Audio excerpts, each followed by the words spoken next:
You're listening to the Run for Your Lives podcast.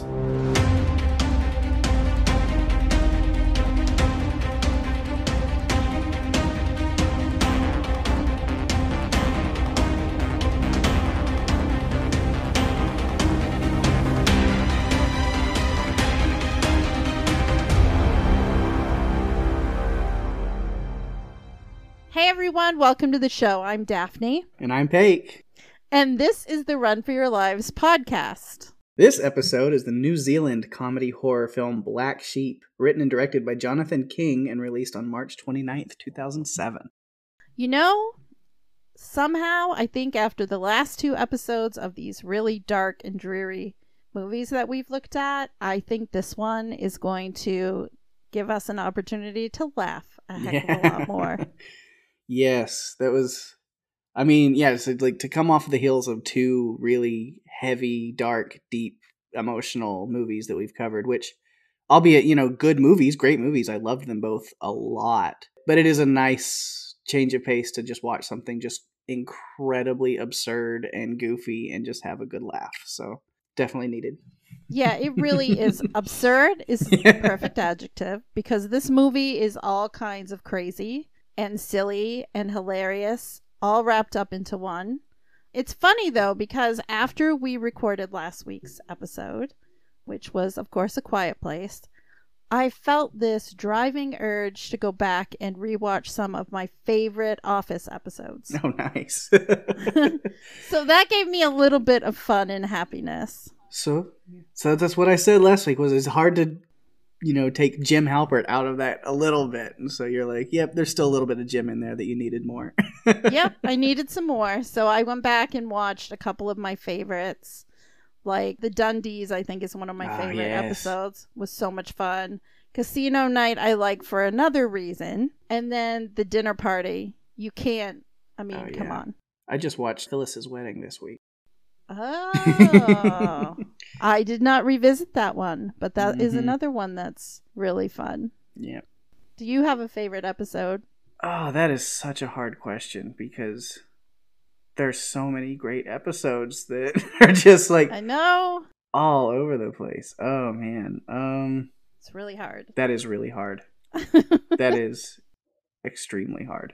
I mean, yeah, you mentioned Casino Night. Casino Night is definitely one of the best. And what's the cruise? What is that one called? I can't remember the name of it, but I know exactly what one you're talking about. That's another early one when they're on the little the boat cruise on Lake Willapompak. See, I had to go back and revisit some of these because it was so dark and it was so depressing, last 2 weeks. So I'm really excited that we picked this movie by Jonathan King, because I feel like it gives us a chance to kind of be a little scared, but mostly laugh a lot too. Yeah. And so I thought it would be the perfect movie to segue into after The Ritual and A Quiet Place. Yeah.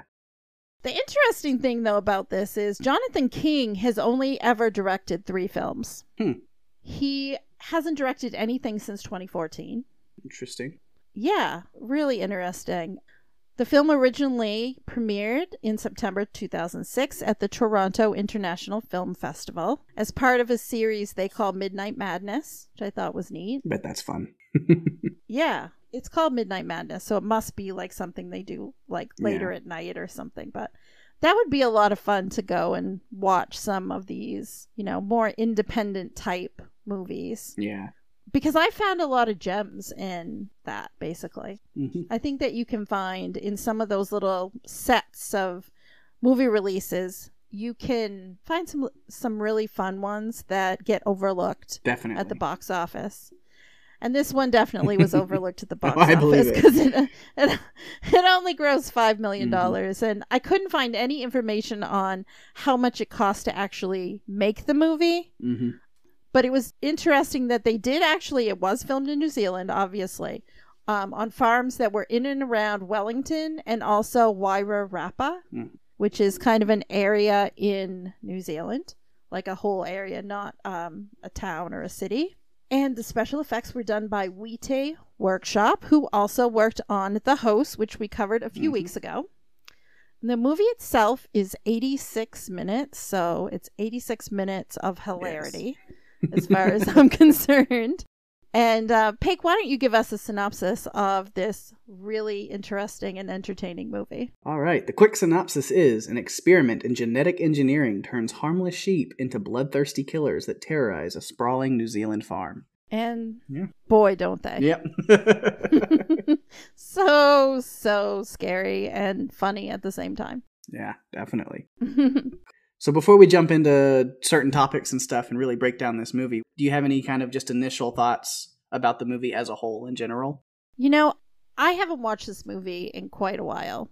It's always on my list of go-tos, but I haven't taken the time to actually put it in the DVD player and watch it again. But I did this past weekend in preparation for this show. And I think given the way that the world is right now, sometimes you just need that movie that you can throw into the DVD player and voila, you've got something that's just so much fun the entire time that you're not thinking about anything else. It's not something you have to focus on. And I think that it's different than the last couple of movies we've done because you really had to pay attention. There were all these things going on that you wanted to make sure that you understood, and so you were watching every second to learn more. Yeah. With this one, I was not doing that. It was just kind of like, okay, I'm going on a wild ride. I know what's going to happen because I've seen it before, and I'm ready to see what happens next. I'm happy and ready to enjoy it. So that, I guess, is my overarching thoughts. What did you think? Nice. This was actually the first time I've seen this movie, so that was a lot of fun. I like diving into something new for me that I know that other people have really enjoyed, or it's got kind of a reputation for being just something wild. And so I was excited to jump into this one. And I did. I loved it. I really loved the style of humor that's in this movie. I don't know if I can say it's just like a New Zealand film style humor, but I kind of think it is, that it's got that style. I'm a huge fan of Taika Waititi. And so I've seen all of his movies. And so I've understood like that style of humor that he has. And I have to say that, it definitely translates, even though it's a different director, different everything with this movie, it is that Kiwi humor, that, Kiwi style of stuff. And so I love that. Yeah. And like you said, after these past 2 weeks of like such heavy movies, this was a great change of pace with a lot of absurdity and humor that was really fun. I really appreciated being able to have that this week. I am so glad that you said that because I wasn't sure.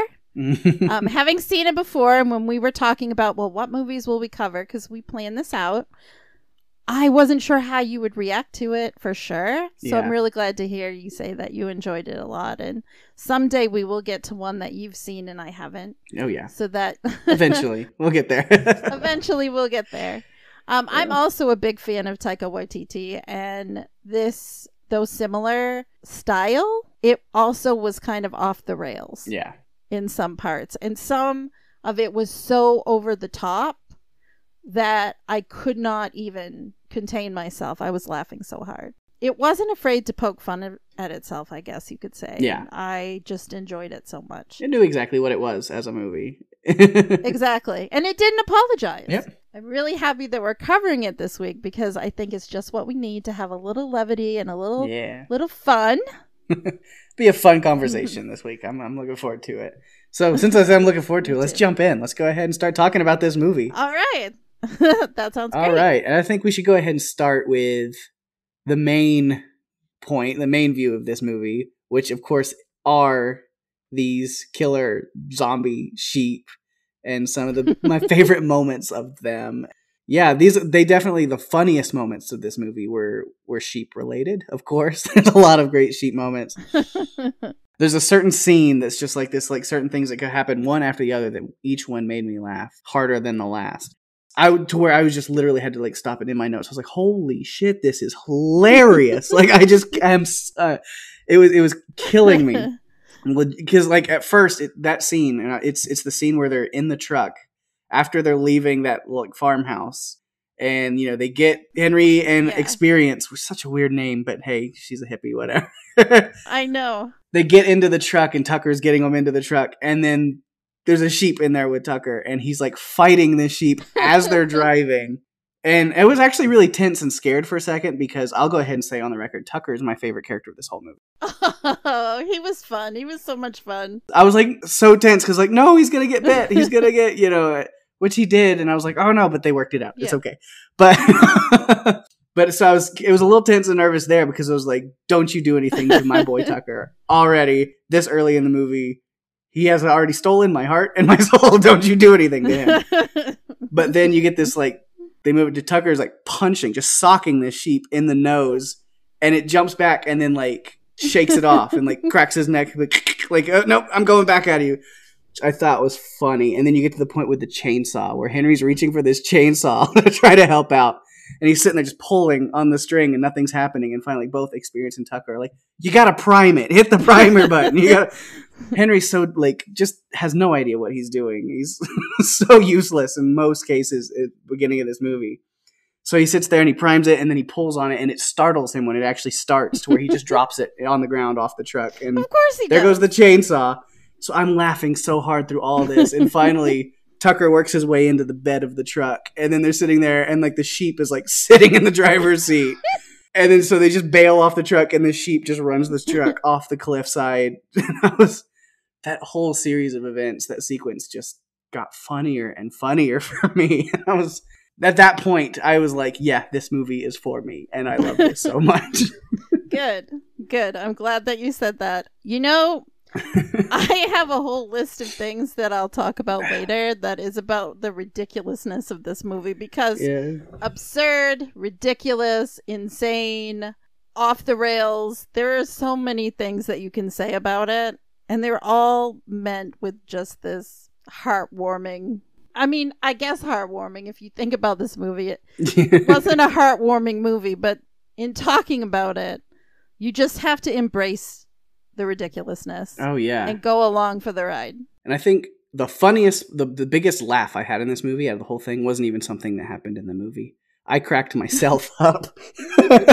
I'll have to admit, that's where I'm at, is I was like, because right before that scene that I just talked about, when they're still in like the farmhouse, because they get attacked by the first sheep that they come across that's attacking them.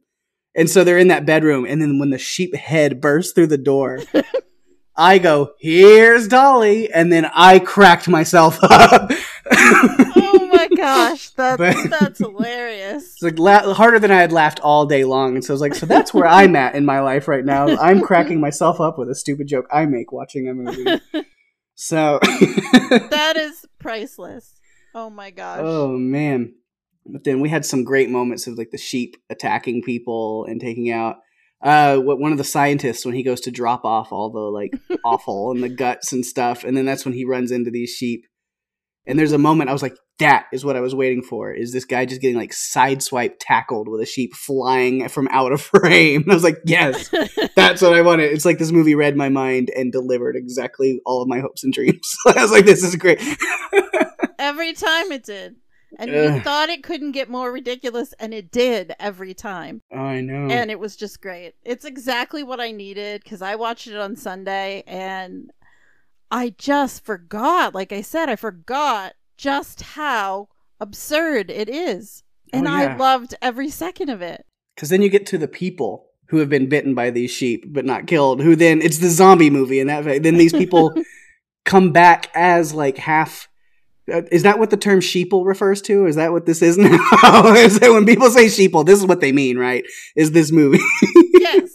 Okay, so I actually did a little bit of research, and I found out that some fans are calling them were-sheep. Were-sheep. I love that. Yep. Okay, which I love. But I also think that sheeple fits so well that I was calling them sheeple.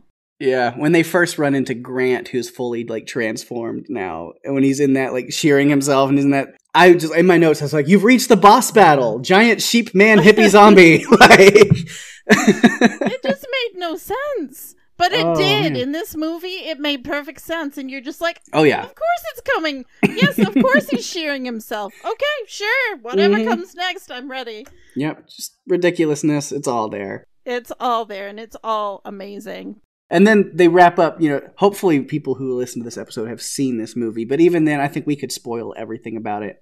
And you could still go back and rewatch this movie and have a blast. So the very end of the movie, they hit you with this little stinger where the dog then Baz like a sheep, just to throw you into this, like, you got to have that like little bit of mystery at the end, even though they never plan on doing any kind of sequels or anything for this. This is just, but it's just that little where it's going to reach. I was like, man, everything they do in this movie is hysterical. Right down to the last bar. Yeah. It was perfection. I mean, really, for what it was, like we said, it doesn't apologize for being what it is. It embraces it, and it wants you to embrace it too. Yeah. And I loved it. You know, those were sheep or sheeple. I'm just going to call them sheeple because that's, to me, it's perfect. They were feral. They had bloodlust. They were aggressive. They were ready to take you down. When Angus is giving his speech and they all come running down the hill and just attack everybody.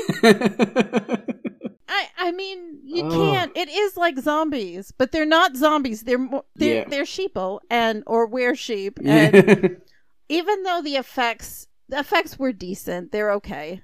Honestly, effects wise, I thought it held up really well from being a 2006 filmed movie. And again, because we talked about this with most of our movies that we've done on this podcast, where practical effects are always going to pay off. Yes. Because, you know, you do, it forces you to be more creative, obviously, as the makers of this film. But practical effects are going to stand the test of time 1,000 times better than whatever CGI in the time that you're in. Absolutely. Will. Like, and they stuck to, there's very little CGI in this movie, and what they do use, they hide it well. Yeah. And so they focus on prosthetics and practical effects, and that is the way to do a horror movie of any kind. Absolutely. There was one part when we're talking about the scene where Angus is giving his speech and everyone gets attacked. There was this one part where the guy, his leg's been chewed off and he's trying to get away, and then he takes his own leg and tries to hit the sheep with it. And I'm just like, yeah, okay. That whole scene, there's so many great, again, like the effects and the gore, this lady getting her arm ripped off, this guy gets his like lower face, like his jaw and like mouth ripped off, and then he's like chasing other people asking for help, but they just see this monster and this guy and they're running from him. There's a Wilhelm scream I caught a moment. These two guys are trying to get into a car and they get taken out by sheep. I think one connection I have to make, because in our first episode, we talked about Tremors, and you were talking about the ass blasters and lighting farts on fire to fly. Well, let me just tell you that this is how they killed those sheep, by lighting their flatulence on fire. They just blow up a barn full of sheep because of methane gas built up. Special. Just special. It all, as we've said before, it all ties together in the Run for Your Lives universe. And this is another instance of it tying together. Lovely. Angus, of course, walks into the barn ahead of that. And which we'll talk a little bit about him, too. Oh, man. But while we have him on that subject of that scene, because that ties in, I mean, this point that I have right here, it was different effects. Man, again, when I said the effects, not just practical effects, prosthetics. Prosthetic use is great. And we see it early.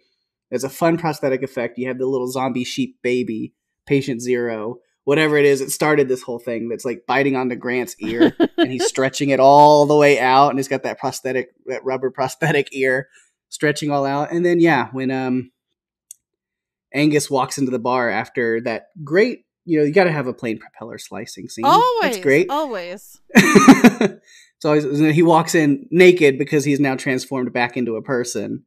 So you got to bring back the rubber prosthetic penis, of course, right before he goes down. Oh my gosh. When that's getting pulled and yanked on, so that's fun. Yeah, I had forgotten about that part until I rewatched it, and then it's like, oh, well, yes, there's that. Mm-hmm. I mean, he was in really rough shape. Half of the skin was gone on his back. He was... you could see his whole, like, rib cage from behind. Yeah. I don't think he didn't have much longer anyway. So. No, but he decided to sacrifice himself to his sheep because he loved the sheep. Mm-hmm. He really loved them. In more ways than one. Yes, yes. Mm-hmm. I had forgotten about that as well. Yeah, what's Henry's quote on there? Is like, you have a real fucked up view of animal husbandry. That was so good. Ugh. Oh, I feel like Henry's transformation throughout this whole movie, like from this I mean, he was terrified of sheep. And we understand why, because if you look back at his brother, okay, Angus is an asshole.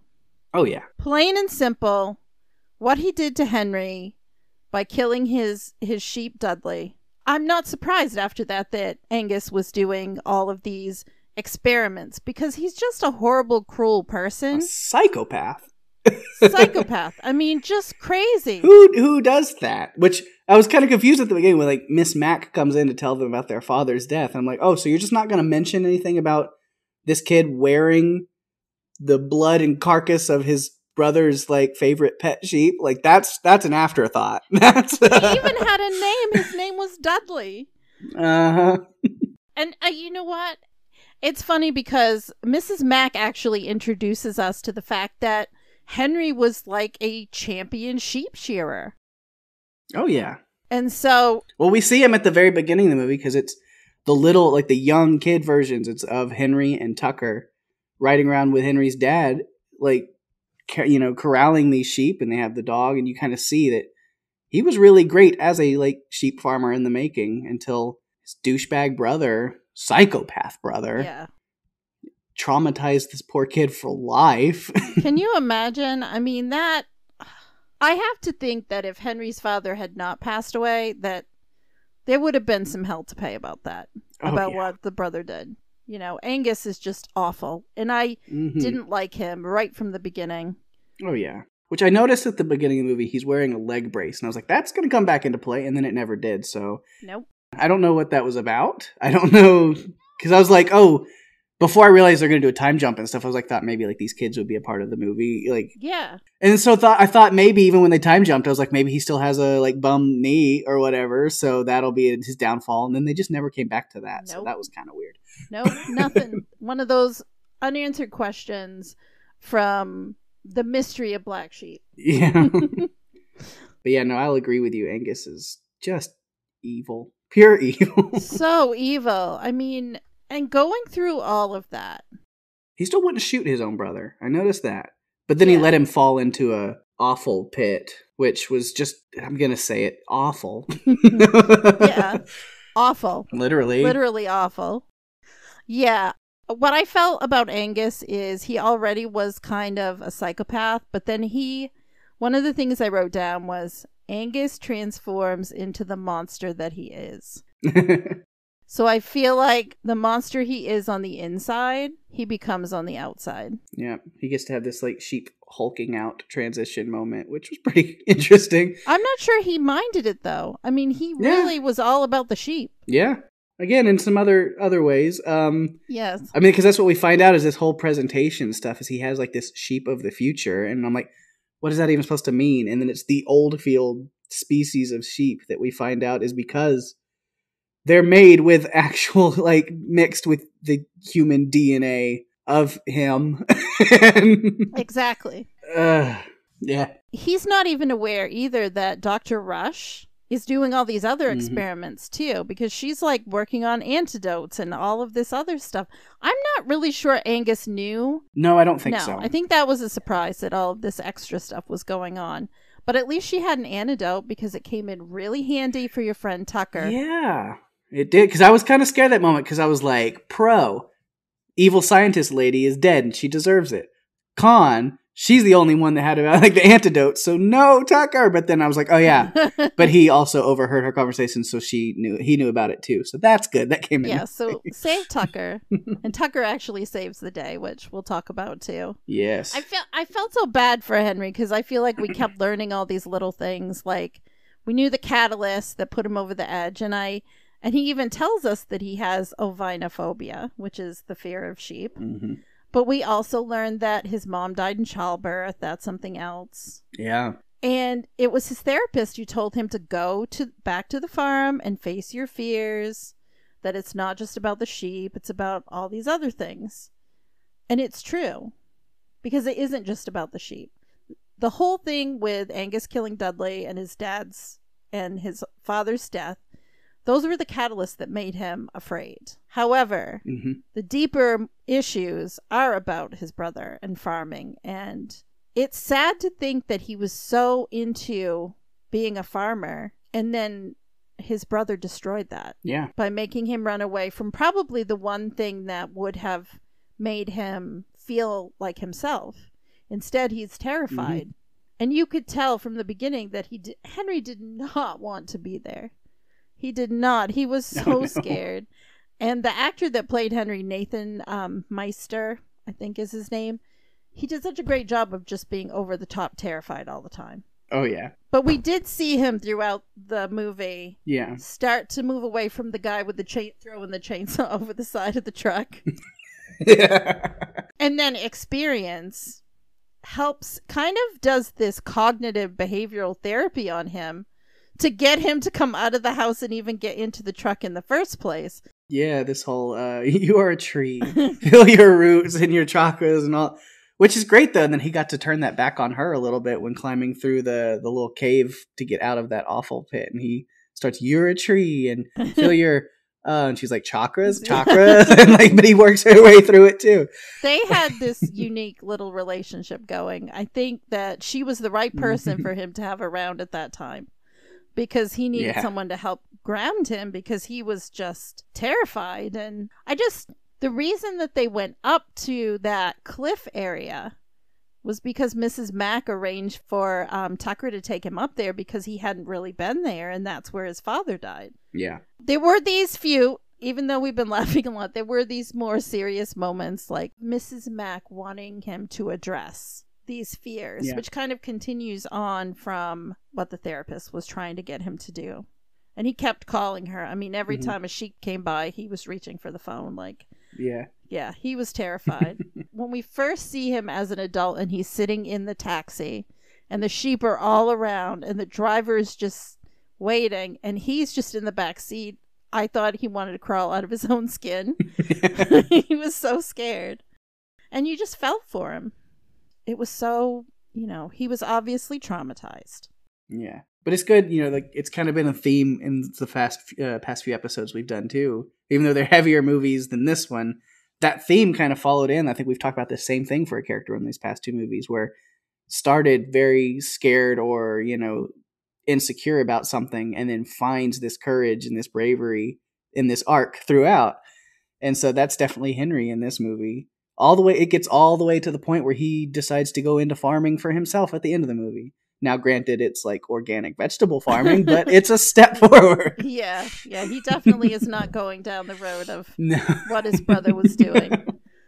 But so I really enjoyed that. I liked that they tied it up in a way that made you feel like things were going to be okay, and then they slapped you upside the head with the bah from the dog.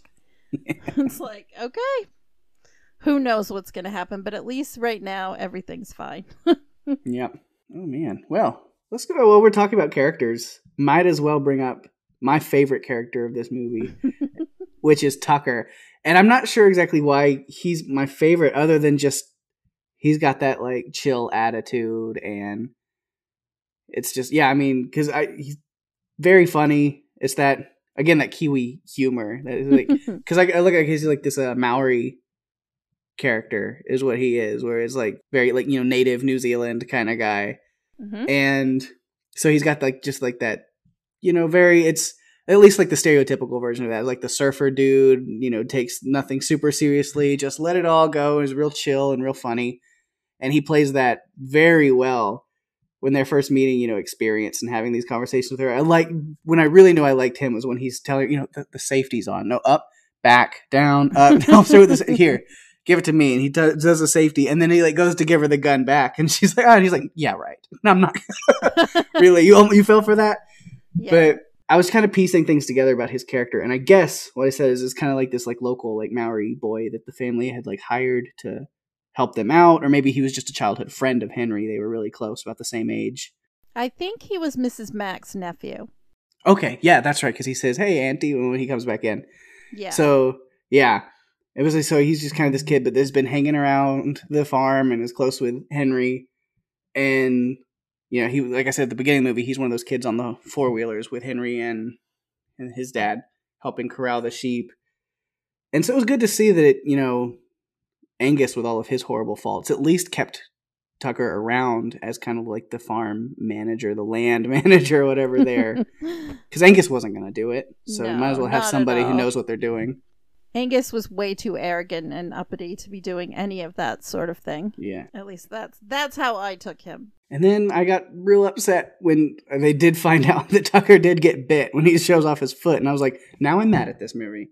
Don't you dare do anything after I've just been like, through these scenes, been like, this is my dude. Don't take him from me. So I was, and then like, it was sad to watch him like being like experimented on and like where they're holding back the vaccine to see his transformations. And then I was like, my boy is suffering. Stop it. Like, don't do this to him. But yeah, the sheep foot was wild. I was like, oh man. It all, again, was just ridiculous. And I loved that he came in and saved the day at the end. And he doesn't even wait. He just shoves the thing in Henry's mouth like, here you go. Yep. And then does it to Angus too. It's like, I wouldn't have saved Angus. Let him be a monster, but save Henry, please. Yeah. I loved it, though, the way that the antidote worked. It's just like any medicine that you'd give a sheep. So you just shove it in and there you go. Yep. And then, yeah, they kind of had to sacrifice all the sheep. That was sad. But then the people who had been turned, the were-sheep, they corralled them in and saved them, gave them the antidotes. Even Grant. And watching them, they had little blankets to put on them, and they were all kind of huddling in the corner like sheep would. Yeah. And it was just kind of like, oh, okay. This is going to be an interesting transition back to things. Because it seems like they had full recollections of everything that they did while in that state. Because Grant was very worried about himself, the fact that he was eating meat of all kinds. It was horrifying to him. He was vegan or vegetarian. He was like uber vegan, I'm sure. Yeah. Like that's just kind of those characters and how they were. Which I was like, that's kind of some funny writing, is you have this like super vegan guy end up becoming a cannibal zombie and having to deal with that. Ooh. Well, speaking of Grant and Experience particularly, I think she was my favorite character because I just thought she was kick-ass. Yeah. But when we're introduced to them, it's so interesting how he thinks they have more of a relationship than she does. And I think she's kind of using him in a way. But I feel like she was dangling a carrot in front of him to get him to do what she wanted. Yeah, well, there's definitely like a relationship thing. Yeah, like you said, that he thought more of it. Because even in his like were-sheep form, every time that he would run into Henry and Experience together, the first thing he would do is just smack the crap out of Henry. Like he's taking that rage out. Like, that's my woman. Like, get away from her. Get away from her. It's funny too, because they had this plan and he seems so confused. Like they needed to, get the answers, get evidence and get out. But he thought that there were all these other pieces and she was just trying to say to him, no, Grant, remember, we said we'd have a meeting after we got the evidence. And he's just kind of like lost. Yeah. He's off the rails, like very gung-ho, gonna like, go in and do this and do that, like action kind of guy, but he's terrible at it. Oh, terrible. Like, I don't know how he managed to snag the canister at the beginning without being seen or heard. Blows my mind, but then he blows it, he ruins it, because as he's like good at getting away, he's like, yeah, baby, and then people turn like, oh, get him. Like, you can quietly get it, but you can't quietly sneak away. No, you can't. And then he's like in the woods running from them, and he's like making noises, and he's like, you're the worst at escaping. Yeah. You're not very stealth at this, that's for sure. And stealing that lamb, that was the downfall for the whole thing, because as soon as that that glass broke, I call him, it was like a mutant lamb, because that's kind of what it looked like. It bit him on the ear, and that was it. Then we have Grant trying to shear himself. I'm not really sure what he was hoping to really accomplish with that. But I don't know. I found it comical when Experience and Henry were just outside the barn, and she says to him, oh, what's that sound? And Henry goes, it sounds like shearing. Or it's shearing. And then they go in to investigate and see Grant, and she notices that it's him. I wasn't rooting for him. I guess it's okay that he survived at the end because he was kind of strange, but yeah, I'm glad that Henry and Experience kind of formed their own bond and are together, because I think she's really good for him.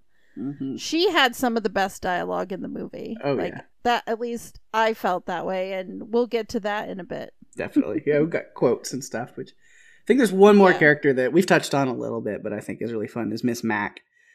This lady... She was great. Is having way too much fun in this situation that they found themselves in. You know, she comes in and saves Henry and Experience after the sheep run through the presentation, just murdering everybody. And like as they're like driving the car and then they hit the sheep in the road, and instead of like freaking out, she's laughing. She's just got this like gleeful like little giggle and laugh, and I'm like, that's almost scary, but also hilarious. Like in any other movie, it would be terrifying, but not this one. Because even Experience is in the back seat. She goes, yeah, and then it's like, oh wait, like I shouldn't be cheering for animal cruelty. Like, hang on. But I guess she was just having so much fun. Like when they're driving through the field and Experience is blasting these sheeple with her the shotgun, and again, Miss Mac is just cackling away driving the truck, just having the time of her life. It's probably the most excitement she's had in years. Oh yeah. And they weren't even supposed to be there. Henry told them to go get the police or get out of there. And, you know, Experience takes the gun and says, okay, I'm gonna take the gun. I'm gonna go help Henry. And Mrs. Mac says, have you ever fired one of those things, dear? And you know she hasn't. Not in as much. Like not so much. Yeah. So she helps her figure it out, and then it's just like, okay, they're not going anywhere. They're just going to go together. It's like they're not in a Jeep, but it's like a Jeep, and she's up through the sunroof and just shooting things, and it was just a damn good time. Oh, yeah. And then at the end, after they've turned everybody back, and she's just feeding them some mountain oysters, which, I mean, I'll go on record, mountain oysters are pretty good. I'll eat just about anything. I like me some sweetmeats. Not a problem there. But it's funny because she gives them to Experience and she's like, oh, I do eat some seafood. I like No, that's not what you think. And I knew that. It's like, you do not want to be eating that, girl. If you're a vegetarian, you're certainly... Yeah. I don't think that you want to be eating that, because I'm pretty sure I know what it is. Mm-hmm. Well, that's because Henry even whispers in her ears, like, you do know you're eating sheep's balls. Yeah. You know? Just crazy. Which I don't mind it. I'll eat anything. I'm culinarily experimental and adventurous, so I don't care. I like all kinds of crazy things. But the fact that she's feeding them to all these people who have just been transitioned out of being sheep themselves is a little concerning. But yeah, it's kind of... Yeah, that's for sure. I really liked her. It seemed like she was always chopping stuff up. She was always showing up at the right time. I thought she was very endearing. And the whole time I'm watching it, I'm thinking, oh, I don't remember if she lives, but I hope she does, because she's so much fun. But yeah, I wasn't sure. I wasn't sure if she survived. And I couldn't remember about Tucker either, because it's really been that long since I watched it. So I was really happy when we got to the end. Oh, yeah. And they were all still there. So you have any other notes? Basically, the ridiculousness of this movie. Sheep driving a car off a cliff. Grant shearing himself. I can't even. Henry taking the seat covers that looked like sheep's wool and wearing them so he could crawl across the field. Yep. And sheep death by igniting farts. Yeah. Those were the four main things those are the four main things that I found the most ridiculous. In a movie just full of ridiculousness. And there are so many other things. Ridiculousness. I mean, it just was incredible. And it was just a lot of fun to revisit. Yeah. I'm glad that we picked this one. I feel like it's the perfect time for something funny. It was very fun. All right. I had a couple other notes, nothing that like fits a specific topic, but just like some other thrown together stuff, some note confetti. Okay. But yeah, again, New Zealand, yay.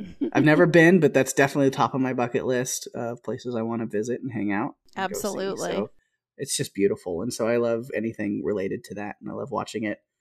The intro music to the movie and the very opening credits does not fit at all, but I thought it was hilarious and I knew that I was like, they're doing this ironically, and that's hilarious. This is a very beautiful orchestral kind of like opening, like you're getting ready to watch some kind of beautiful, at home at the range drama movie, Western out on the field, like, oh, it's not Little House on the Prairie. It's kind of a deflection. Yeah. It's like, you're not really watching a crazy movie about mutant sheep. You're going to be watching this beautiful Sound of Music in New Zealand type movie instead.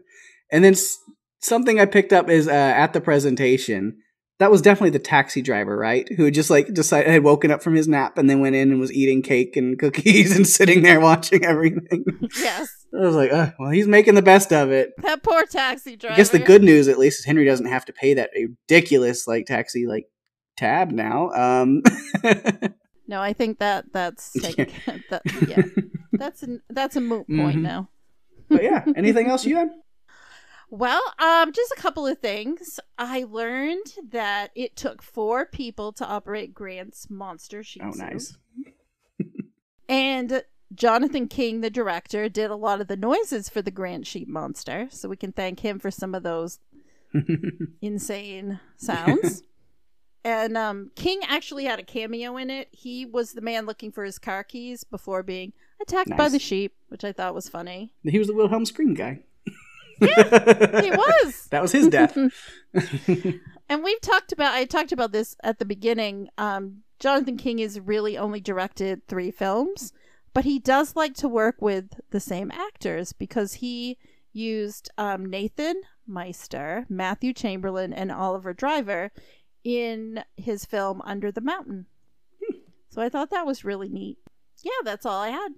So I guess if we're good on notes and stuff, then let's move into a little quotes section, because that's always a lot of fun to just kind of rehash some of the funny quotes and moments. Ooh. So what do you have for quotes? Okay, well, as a contrast to my usual quotes, I do actually have one that is more serious, and I think the rest are really kind of funny. The first one is when the truck goes over the cliff. Experience is looking at it, and she admires the view, and then she looks down and says, "Ooh, long way down. I wouldn't want to fall off here." And Henry responds with, "This is where my father fell to his death." Yeah. Dark humor. Dark humor. And then there was this exchange between Henry, Experience, and Tucker when their first meeting experience after, she's tried to take them hostage. And Henry says, "I'm Henry. This is Tucker. What's your name?" And Experience says, "I'm Experience." And Tucker responds with, "Has been so far." Has been so far. Yep, not great. I love and it. Now that I know that you like Tucker, that's the perfect quote. Yeah. Mm-hmm. And then when they get to Mike's house, and Experience just says, "Oh my God." And Henry looks at her and says, "What?" And she says, "The feng shui in this room is terrible." And it's like, there's a lot more going on in this room than the feng shui. The blood really offsets the cabinet. Yeah. Yeah. There's a problem.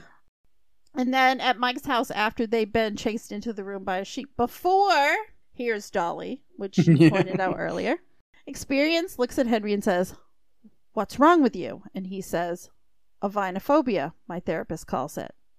And she says, "Well, what's that?" And Henry says, "Just the completely unfounded and irrational fear that one day this is going to happen." And he was talking about the sheep. And so those were some of my favorites. There were so many more I could have picked. So I'm counting on you to bring some more fun. Oh, well, let's see. Usually I pick out a lot of the really funny ones, but for some reason I couldn't find a single funny quote for this whole movie. No, I'm just kidding. Of course. No, obviously not. No. But I did get so lost in what was going on that I really did forget to do many quotes. But I have a few from the very beginning that I thought were really funny. One of them being that, Tucker's has been so far line, which was hilarious. But the other ones are between Experience well, really with the experience, and then the one with her and Grant. So there's a little throwaway line that I thought was funny is when they're kind of breaking into the area to get to the laboratory. And Experience says, this isn't going to be like the salmon farm, is it? And Grant goes, hey, those salmon died free. Which is just a funny little throwaway line that I thought was great. And then oh my gosh. After Grant has gone missing and Experience is talking to Henry and Tucker. And just there's another line that she says is like, if you fascists have hurt him, I'll organize the biggest sit-in this farm has ever seen. Like, oh no, watch out.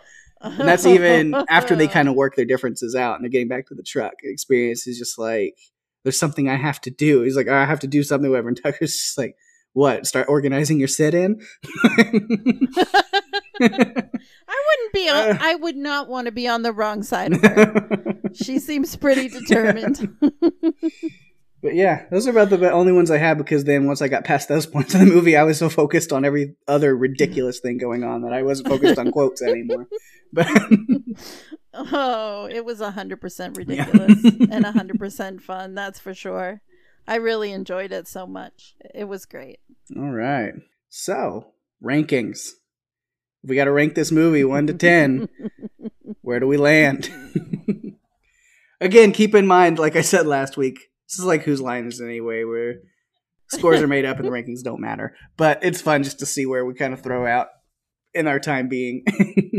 Yes. Well, I love this movie. It was fantastic. But I also am thinking a lot about some of the other movies that we've been watching and how exceptional those were. Yeah. So for this one, it's probably going to be my lowest rating just because stacking it up against the others, it falls much lower.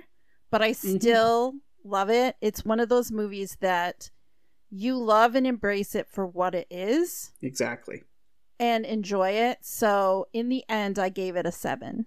Ah, okay. Wow, I'm higher than you for some reason. What? Wow. But I mean, I don't know. I'd have to go back. I already forget. Like I said, they don't matter so much. So I already forget what I've given on most of these movies. But it might be my lowest still, like you said. But it is because, yeah, I love this movie. I thought it was hilarious. But yeah, does it stack up to movies like Jurassic Park and A Quiet Place? Like, no. It's hard to do that as far as like how incredible of a film it is. But for what it is, yeah, it's very fun and rewatchable. So it's still in that C grade area for me, but a little higher because I landed on a 7.7. So it's closer to an 8. Ooh. Well, probably relative within how you've graded all of your movies, I think. Kind of, yeah. It'll be fun sometime, maybe when we hit our 20th episode, to go back and look at all the rankings we've given and just actually see what they look like, because they're either going to make sense or it's going to be a whole lot of... Or it's just like, yeah, we're definitely pulling these numbers out of our ass every time we record. But it's fun. It's fun. You know, I always look forward to hearing what you're going to give a movie and to see if we agree on a movie as far as the overall movie itself. So far, we've been pretty much both enjoying them. So, you know, we'll see. I mean, I don't think it would be a lot of fun to end up finding a movie on here we're covering that we both hated. But I always look forward to hearing, like I said, I always look forward to hearing what you are going to grade a movie to see if we're kind of on the same wavelength. And The Ritual is one that I wasn't sure how it was going to be. Given the movies we're covering in the future, I think we'll still be somewhat agreeable on things. But I'm sure that if we come across a movie that one of us isn't super excited about, that we can at least find something good to talk about or to point out the bad. Because you know what? It's okay to do that too. Yeah. As I was going to say, a little teaser, I guess, for some people. I'm not going to go too specific, but there is a movie coming up down the road on our roster that I feel like is easily probably going to be the lowest rating on this. And I think that's the point of the movie, is it's like this one is just supposed to be absurd and hilarious and ridiculous. But I think this next one even goes to the point of knowing it's a horrible, awful, terrible movie. It's like B minus minus minus. It's a D movie. I don't know. An F movie.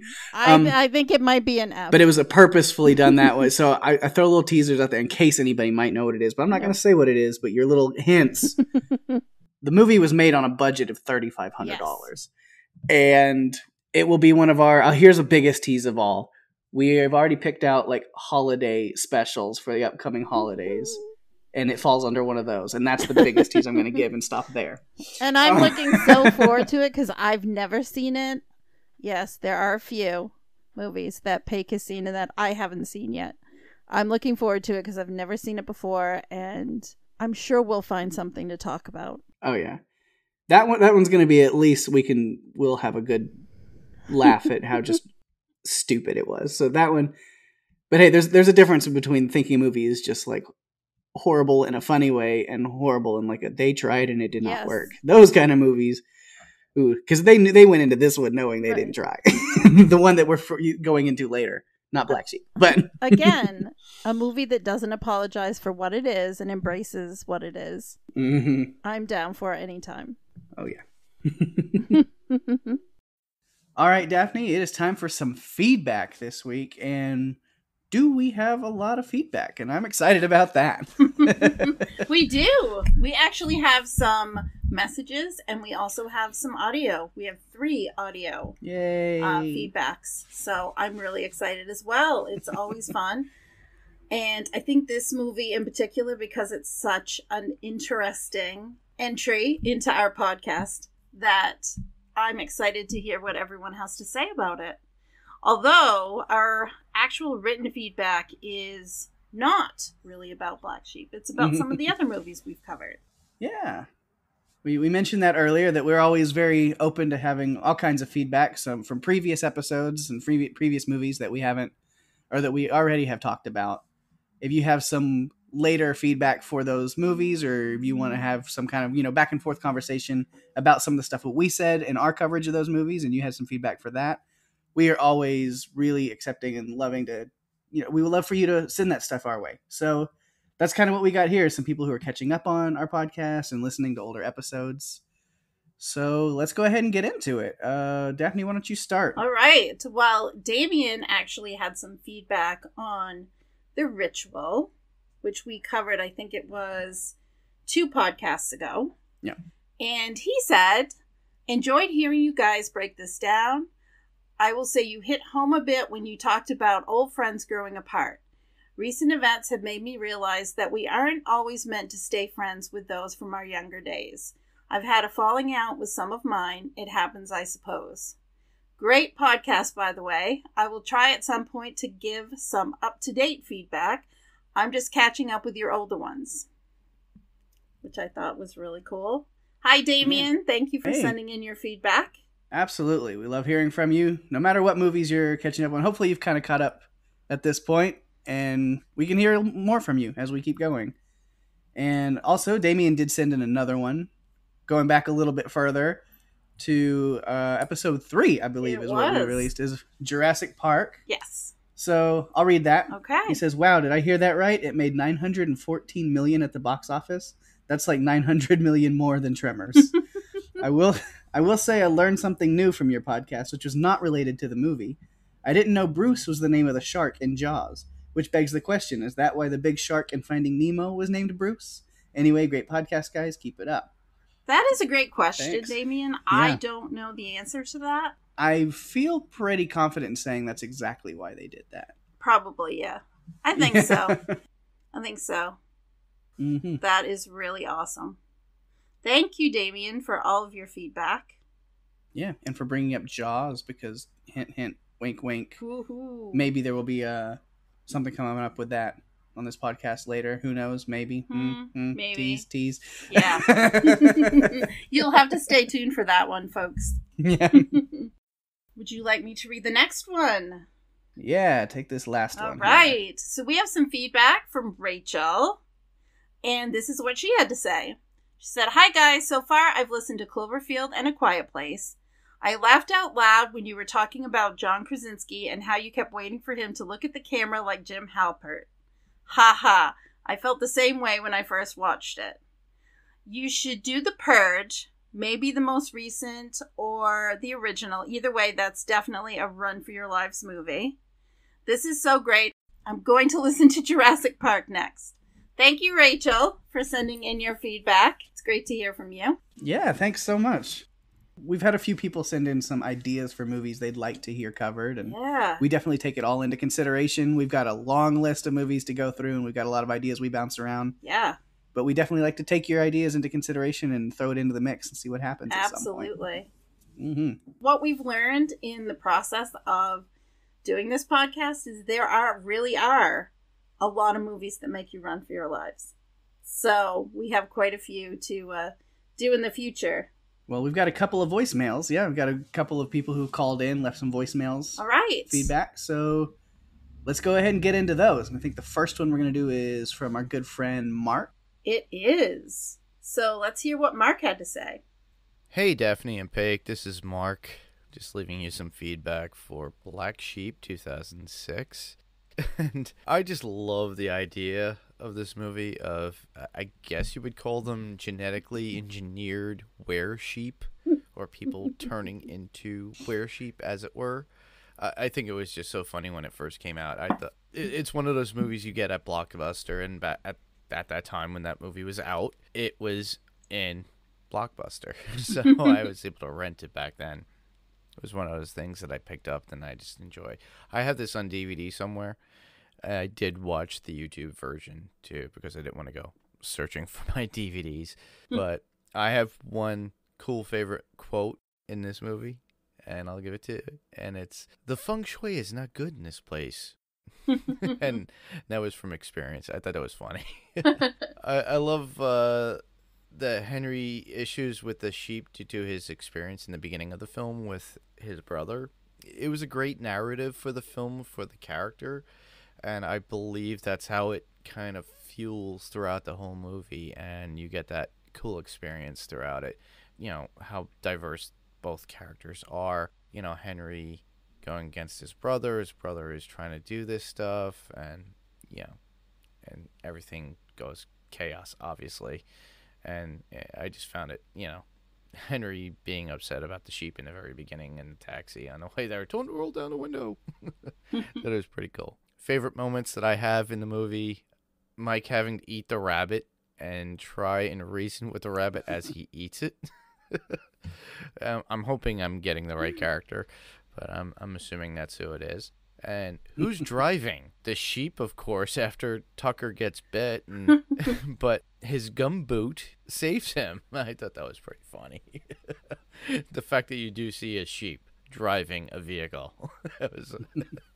It keeps making me laugh. That's why I love this movie, just to watch as goof, because it's so funny to watch. Just have a good time with it.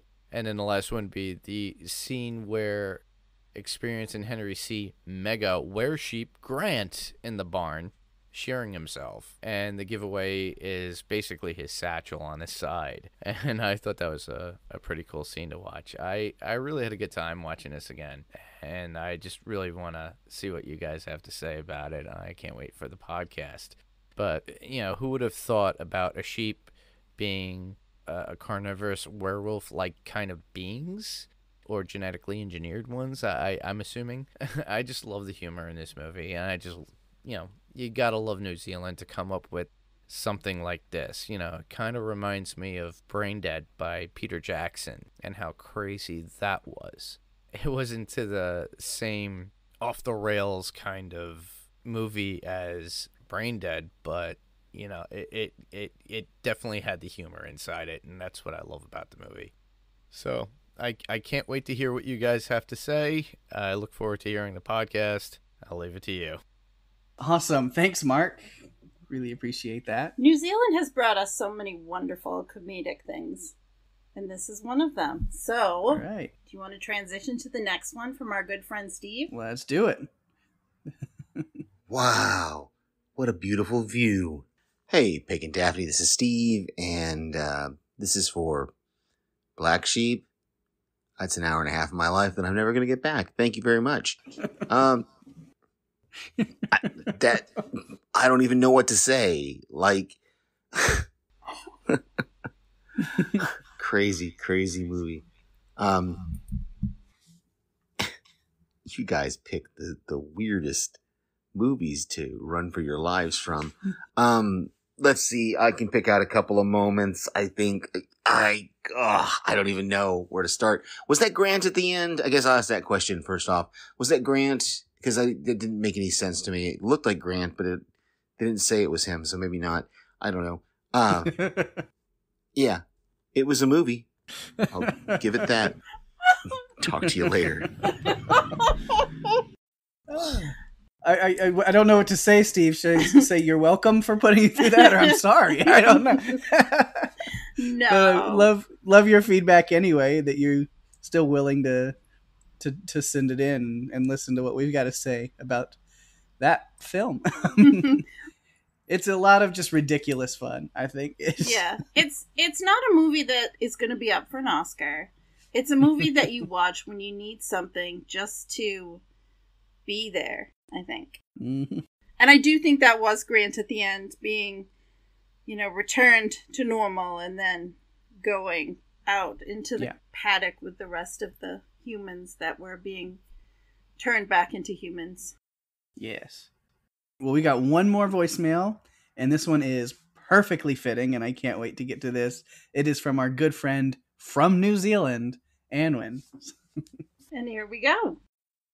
Hi, Daphne and Pake. It's Anwin here.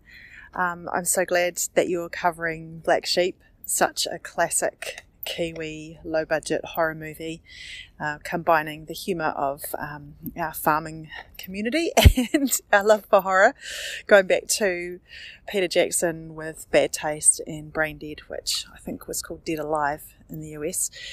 We've had a bit of a tradition of these low-budget horror movies.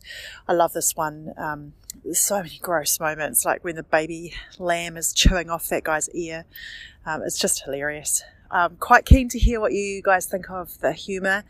Some real dry Kiwi humour in here, and I know, Pake, that you really enjoy things like What We Do in the Shadows and Flight of the Conchords, so I think it'll probably appeal to you. Anyway, keep up the good work. I love what you guys are doing. Talk to you soon. Bye. All right.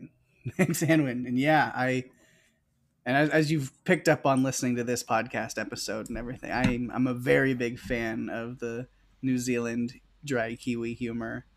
And yeah, so this movie just hit a perfect spot for that, I think. I have to agree. Thank you so much, Anwin, for sending in your feedback. It's great to hear from you.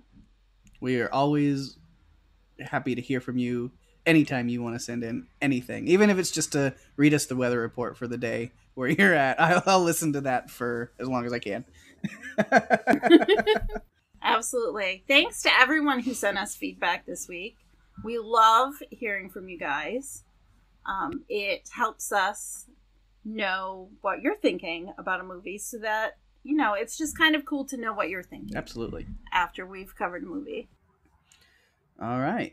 Well, let's go ahead and get into a couple of shout outs. We'll see what other stuff is going on out there. If you are hungering for some more podcasts, just like a starving were sheep would, you can hear me on another podcast right now. I'm over on Strange Indeed with Rima, and me and her are now jumping into The Haunting of Bly Manor. And so we're a couple episodes in, and it has been very creepy and a lot of fun to talk about. So if you're a fan of the horror there, like Bly Manor, want to check out that, go over to Strange Indeed where you can hear that. And then on Panels to Pixels, you can hear two of our good friends who left voicemails again this week. Mark and Steve are both over on Panels to Pixels. And they've moved on to The Boys Season 2. They'll be covering those episodes, going through that. So if you watched that or are watching that and are a fan of The Boys, check out Panels to Pixels and listen to Mark and Steve. Speaking of Mark, he has his other podcast, which is the new podcast here on the Pirate Core Entertainment Network. And it is the Adrenaline Cinema podcast.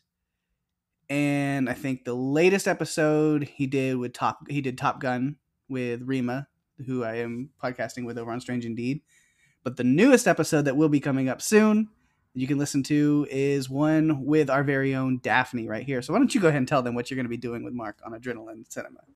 All right. So Mark and I are going to be revisiting a movie from 2000. It's a Japanese movie called Battle Royale, and it's an incredible movie with so many nuances, and I can't wait to dive into it because it's such a great film. And I love Battle Royale. Yeah, it hasn't gotten a lot of attention more recently, and I know when the Hunger Games came out, there was a lot of discussion about it being kind of like Battle Royale, but Battle Royale was first. Just putting that out there. Oh, yeah. It's a fantastic film, and so I'm looking forward to covering that with Mark. He also, I think, released an episode with Steve, Lethal Weapon. Okay, awesome. So be sure to check that out as well.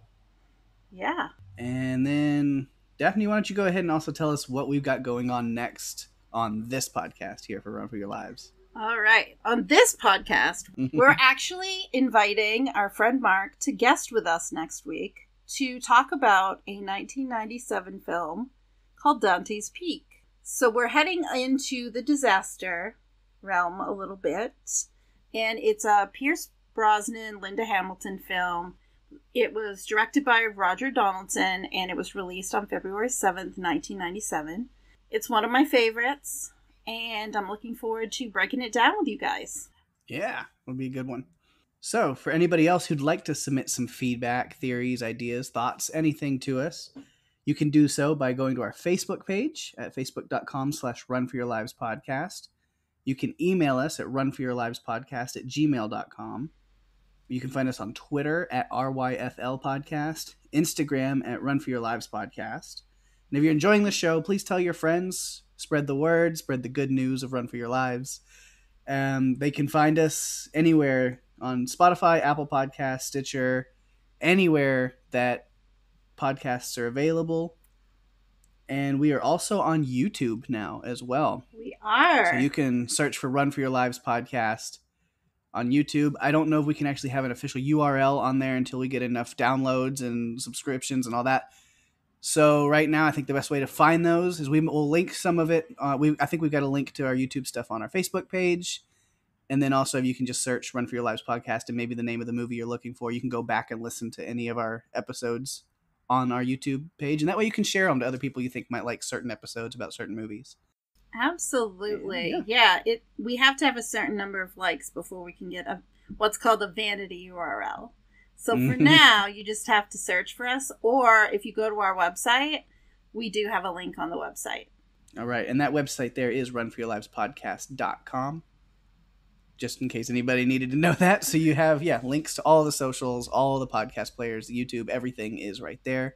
It's an easy hub to send somebody or to go to yourself to find everything you need in the world of Run For Your Lives. And it's a big growing world, guys. Yeah. With that, I think we're at the end of our show. Yeah, we've made it. We did. Thanks, everyone, for listening. I'm Daphne. And I'm Pake. And if you have to run, you better run for your lives. Bye-bye.